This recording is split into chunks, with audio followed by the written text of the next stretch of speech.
Good evening all of you. कैसे हैं आप सभी? वेलकम करती हूँ माधुरी आपका एमडी लो क्लासेस में।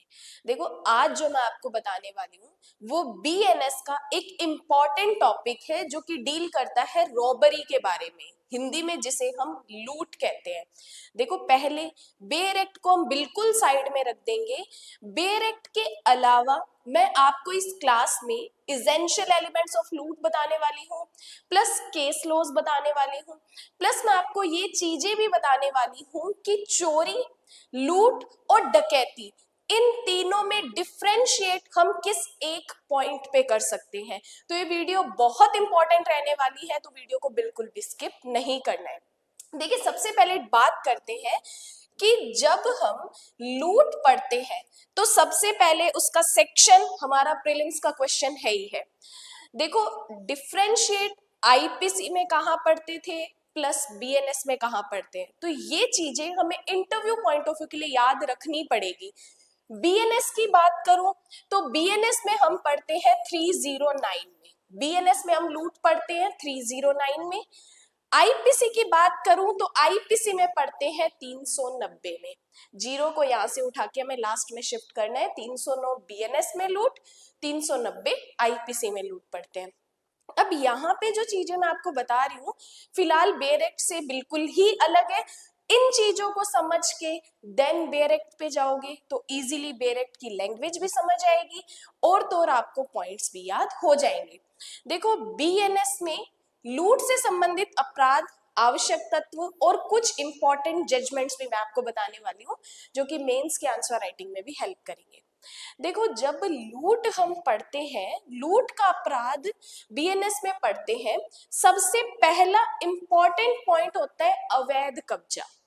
कि जब आपकी प्रॉपर्टी को आपसे छीन लिया जाता है, दो चीजों में, जब उसमें छीनने पे एक बल का प्रयोग होता है या जब हिंसा का प्रयोग होता है। बल मींस लाइक धक्का मुक्की करके। जैसे एक सिंपल से एग्जांपल से बताती हूँ, मैं रोड पे जा रही थी, मेरे पास एक फोन कॉल आता है, मैंने जैसे ही फोन अटेंड किया, पीछे से दो लड़के बाइक पे आते हैं और मेरा फोन छीन के ले जाते हैं। मैंने फोन को बचाने की कोशिश की लेकिन नहीं बचा पाई और वो मेरा फोन ले जाते हैं।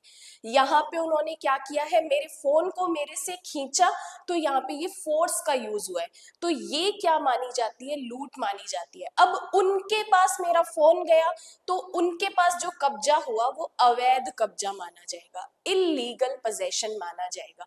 तो लूट में जब प्रॉपर्टी का कब्जा प्राप्त किया जाता है, इलीगल कब्जा होता है, हिंदी में जिसे अपने बोलते हैं अवैध कब्जा, रॉन्गफुली पोजेशन। कि आरोपी को किसी अन्य व्यक्ति की संपत्ति पर जबरदस्ती कब्जा करना होता है। जब वो जबरदस्ती फोर्स तरीके से कब्जा प्राप्त करता है तो वो एक लूट का आवश्यक तत्व माना जाता है। सेकंड बात करते हैं बल या भय का प्रयोग होता है। फोर्स, जैसे मैंने आपको बताया, फोन को खींचना फोर्स हो गया, या डर दिखाकर प्रॉपर्टी को लेना। लाइक कि आप रोड पे जा रहे थे, बात कर रहे थे फोन पे, कोई एक व्यक्ति आता है, पिस्टल दिखाता है और आपसे आपका सामान मांगने की कोशिश करता है।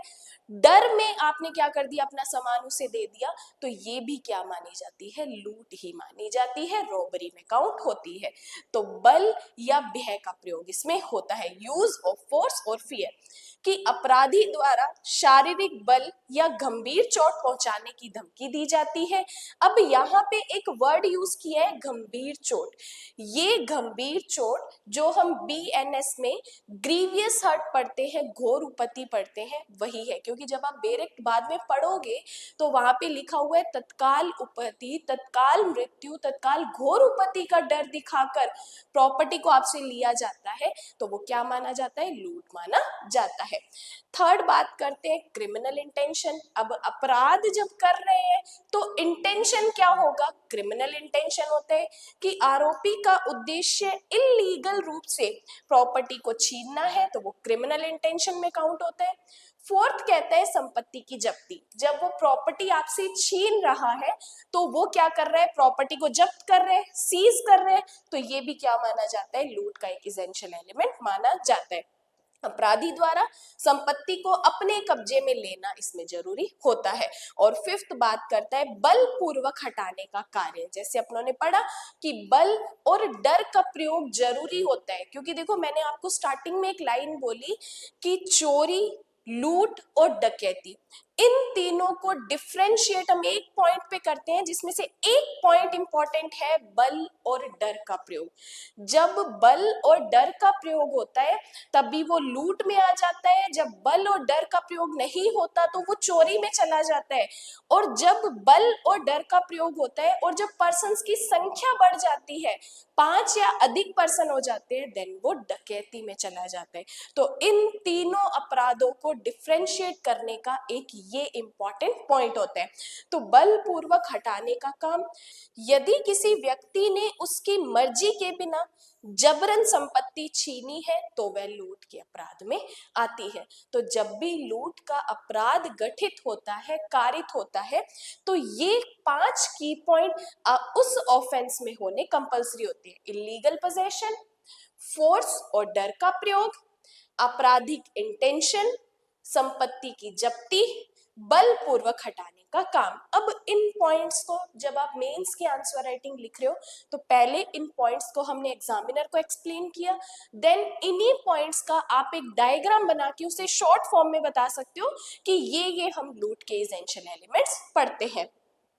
अब देखो, इसके जिस तरीके से एक यहाँ पे आपको एक डायग्राम दिख रहा होगा, इस डायग्राम में ये लूट के इंपॉर्टेंट एसेंशियल एलिमेंट्स है जो कि यहाँ पे डिफाइन किए गए हैं।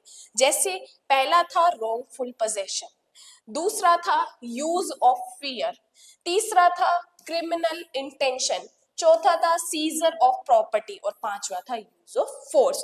तो इस तरीके से क्या किया जाता है, लूट का अपराध गठित होता है। तो इन पॉइंट से, इस तरीके से डायग्राम से आप एग्जामिनर को क्लियर बता सकते हो। अब देखो, जैसे एक एग्जांपल मैंने आपको बताया, सड़क पर फोन छीनने वाला, स्नैचिंग ऑन द रोड क्या मानी जाती है, लूट मानी जाती है। कि कोई व्यक्ति सड़क पर फोन पे बात कर रहा है, जिस तरीके से आपको स्क्रीन पे दिख रहा है आपको भी इसी तरीके से एग्जामिनर को बताना है। देखो 4-5 लाइनें लिख देते हैं तो हर एक स्टूडेंट बताता है, लेकिन हर एक इलस्ट्रेशन में हर एक पॉइंट को अलग अलग बताना, इससे हमारी आंसर राइटिंग भी इंप्रूव होती है और पढ़ने वाले को लगता है कि यस, इसने जो इलस्ट्रेशन बताए इसने पॉइंट्स को हाईलाइट किया है। तो इस तरीके से आपको इलस्ट्रेशन बताना है कि कोई व्यक्ति सड़क पर फोन पे बात कर रहे हैं, अचानक 2 लोग बाइक से आते हैं और उसका फोन जबरदस्ती छीन लेते हैं। पीड़ित व्यक्ति विरोध करने की कोशिश करता है लेकिन अपराधी उसे धक्का देकर भाग जाता है। तो ये क्या मानी जाती है, लूट मानी जाती है, क्योंकि यहाँ पे धक्का देकर भाग जाते हैं, ये क्या है, फोर्स का यूज किया गया है। लूट में हम क्या पढ़ते हैं, फोर्स का यूज इंपॉर्टेंट होता है। लेकिन देखो यहाँ पे जब आपसे फोन छीनकर वो भागा तो वो लूट हो गई। लेकिन अगर थोड़ा सा इस एग्जांपल को चेंज करें, आपका फोन एक टेबल पे पड़ा था, आप कोई इंपॉर्टेंट बात करने के लिए बाहर चले जाते हो और उस टेबल से वो फोन कोई व्यक्ति आपका उठा के चला जाता है, तो यहाँ पे ये लूट नहीं होगी, यहाँ पे ये चोरी मानी जाएगी। क्यों? क्योंकि यहाँ पे किसी तरीके का फोर्स का यूज नहीं हुआ, यहाँ पे किसी तरीके का बल का प्रयोग नहीं हुआ, डर नहीं दिखाया गया, तो ये क्या मानी जाएगी, चोरी मानी जाएगी। तो चोरी और लूट को अलग दिखने के लिए, अलग अपराध करने के लिए हमें इंपॉर्टेंट चीज क्या देखनी है, बल और डर। और ये ही बल और डर, अगर ये ही व्यक्ति बल और डर का प्रयोग 5 या अधिक व्यक्ति करेंगे तो ये हमारा अपराध क्या बन जाएगा, डकैती का अपराध बन जाएगा। अब इसके बाद हम कुछ केस लॉज के बारे में बात करते हैं।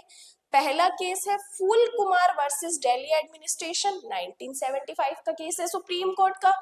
सुप्रीम कोर्ट ने कहा कि यदि कोई व्यक्ति हथियार दिखाकर, वेपन्स दिखाकर किसी को डराता है और संपत्ति को छीनता है तो यह क्या माना जाएगा, लूट माना जाएगा।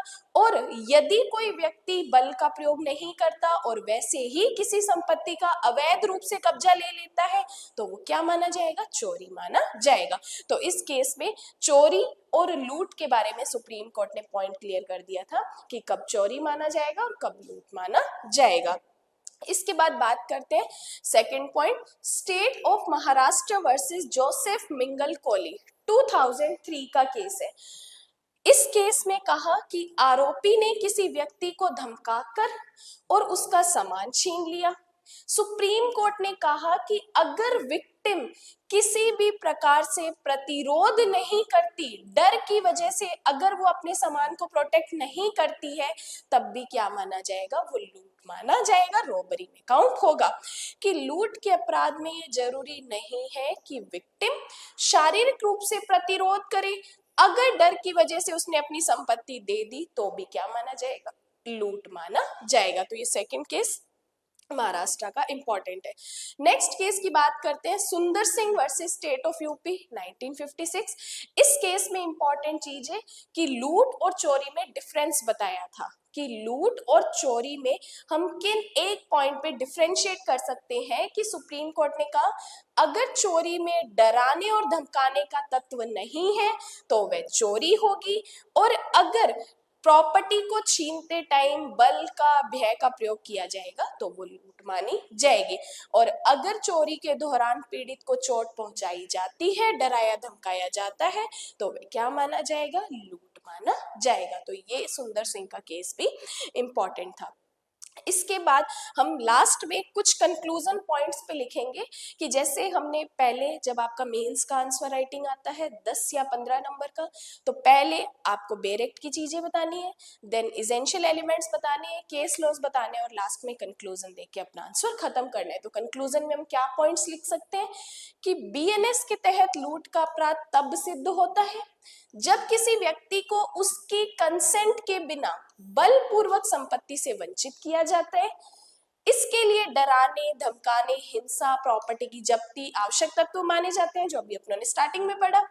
विभिन्न जजमेंट्स में अपराध को यह स्पष्ट किया गया है जिससे न्यायालय इस निष्कर्ष पर पहुंचने में सहायता मिलती है कि अगर चोरी में कोई बल या भय नहीं है तो वह सिर्फ चोरी होगी, और अगर प्रॉपर्टी को इलीगल तरीके से प्राप्त करने में बल और भय का प्रयोग किया जाएगा तो वह क्या माना जाएगा, लूट माना जाएगा। तो इस तरीके से लास्ट में आपको जो कंक्लूजन आपको उस ऑफेंस को पढ़ के या प्रॉब्लम को पढ़ के मिला है, देन उसका आपको कंक्लूजन बताना है। अब एक और चीज डिस्कस कर लेते हैं कि देखो जब लूट का अपराध होता है तो पनिशमेंट क्या होती है। 3 तरीके से मैं आपको पनिशमेंट बताऊंगी, इसी में ही दे रखी है, सेक्शन 309 में ही पनिशमेंट डिफाइन कर रखी है।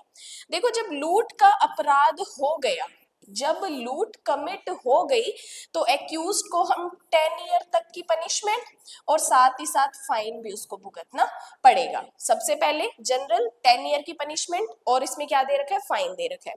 लेकिन अगर इस लूट को आफ्टर सनसेट और बिफोर सनराइज किया जाता है, आफ्टर सनसेट शाम के बाद और अर्ली मॉर्निंग के बीच किया जाता है, देन ये पनिशमेंट 10 ईयर से बढ़कर कितनी हो जाएगी, 14 ईयर तक हो जाएगी। ठीक है।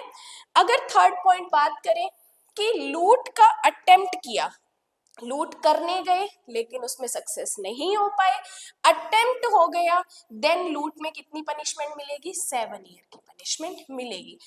ये तीनों पनिशमेंट्स हमारे प्री के क्वेश्चंस में आती है। तो लूट में 10 ईयर की पनिशमेंट, अगर यही लूट आफ्टर सनसेट और बिफोर सनराइज की तो 14 ईयर, और अगर अटेम्प्ट हो गया मतलब लूट करने गए लेकिन लूट पूरी नहीं कर सके तो 7 ईयर की पनिशमेंट एंड जो भुगतना पड़ेगा। तो ये पनिशमेंट भी आपको साथ के साथ इसमें नोट करनी है।